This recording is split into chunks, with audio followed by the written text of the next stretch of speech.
ജപസാധന എന്നാ പറയുന്നത്. അതുപോലെ തന്നെ കേൾവി സാധന. ജപിക്കുന്നത് ഒരു സാധനയാണ്, കേൾക്കുന്നതും ഒരു സാധനയാണ്. വെറുതെ കേട്ടാൽ മതി. ജപിക്കുക എന്ന് പറഞ്ഞാൽ ഓരോ അക്ഷരത്തിൻ്റെയും വടുവിലൂടെ കണ്ണുകൾ സഞ്ചരിച്ച് മനസ്സ് അത് അക്സെപ്റ്റ് ചെയ്ത് അത് ശബ്ദത്തിലൂടെ മുന്നോട്ട് വരണം. ശബ്ദത്തിലൂടെ വന്നെങ്കിൽ മാത്രമേ ഉള്ളൂ. അപ്പോൾ അത്രയും ജപിക്കുന്ന ആൾക്ക് സ്ട്രെയിൻ ഉണ്ട്. കേൾക്കുന്ന ആൾക്ക് ഇത് കേൾക്കുക മാത്രമേ ഉണ്ട്. കേൾക്കുന്ന ഒരു കാര്യം ചെയ്താൽ മതി. ശരിയല്ലേ? ഇതൊക്കെ മഹത് ഗുരുക്കന്മാർ പറയുന്നത് കേട്ടിട്ടാണ് നമ്മളും പറയുന്നത്.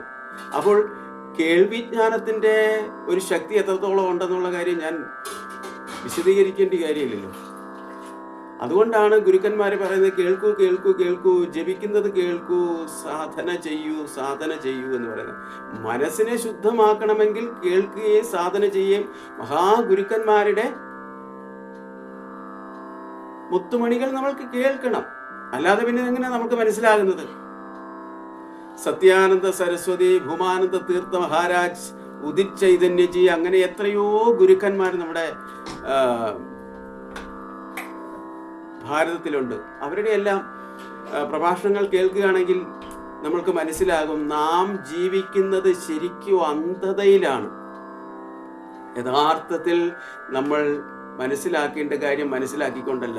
ക്ഷേത്രത്തിൽ പോയി തൊഴുതു, ഭഗവാനെ കണ്ടു, ഞാൻ ഭഗവാനെ കണ്ടു, ആ വിഗ്രഹത്തെ തൊഴുത് തീർന്നാൽ അവിടം കൊണ്ട് ഭക്തിയായി എന്ന് വിചാരിക്കണ്ടായിരുന്നു. ഭക്തി ജ്ഞാനമാണ്, അറിവാണ്. അറിവ് തൊട്ടേ ഭക്തിയുടെ ഒരു ആരംഭം തന്നെ കുറിക്കുന്നുള്ളൂ. അപ്പോൾ ജ്ഞാനമുണ്ടാകണമെങ്കിൽ, അറിവുണ്ടാകണമെങ്കിൽ താൻ ഒരു അനന്തമായ ബോധത്തിലാണ് നിൽക്കുന്നുള്ള ഈ അറിവ്, തിരിച്ചറിവ്, അതാണ് വിശേഷജ്ഞാനം. അനന്തമായ ബോധത്തിൽ, ബോധം എന്ന് പറഞ്ഞാൽ ഭഗവാന് ബോധം എന്നാ പറയുന്നത്. മേൽപ്പത്തൂർ ഭട്ടതിരിപ്പാട് സാന്ദ്രാനന്ദ ബോധാത്മകമനുപമിതം കാലദേശാവധിഭ്യാം നിർമുക്തം നിത്യമുക്തം നിഗമ ശതസഹസ്രേണ നിർഭാസ്യമാനം അസ്പഷ്ടം ദൃഷ്ടമാത്രേ പുനരൊരു പുരുഷാർത്ഥാത്മകം ബ്രഹ്മതത്വം തദ്ധാവദ്ഭാതി സാക്ഷാത് ഗുരുപവനപുരേ ഹന്തഭാഗ്യം ജനാന. ഇത് ജനങ്ങളുടെ ഭാഗ്യമാണെന്ന്.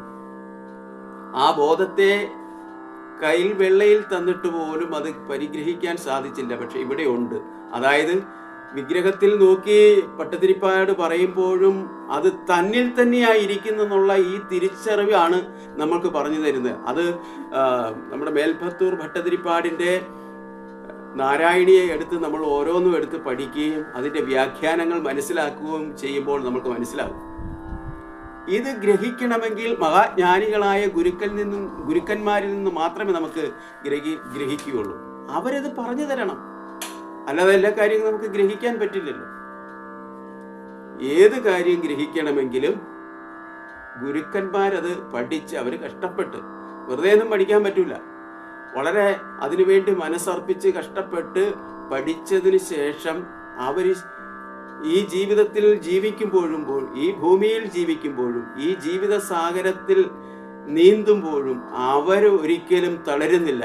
തളരാത്തൊരു മനസ്സിനെ ഉണ്ടാക്കിയെടുക്കാൻ അവർക്ക് പ്രാപ്തിയായെങ്കിൽ അതിൻ്റെ പിന്നിൽ അവരൊരുപാട് നിഷ്ഠകളും അനുഷ്ഠാനങ്ങളും ചെയ്തിട്ടുള്ളത് കൊണ്ട് തന്നെയാണ്. അതുകൊണ്ട് പറയാനുള്ളത് എന്താണെന്ന് വെച്ച് കഴിഞ്ഞാൽ എല്ലാവരും ജപിക്കണം. അതുപോലെ തന്നെ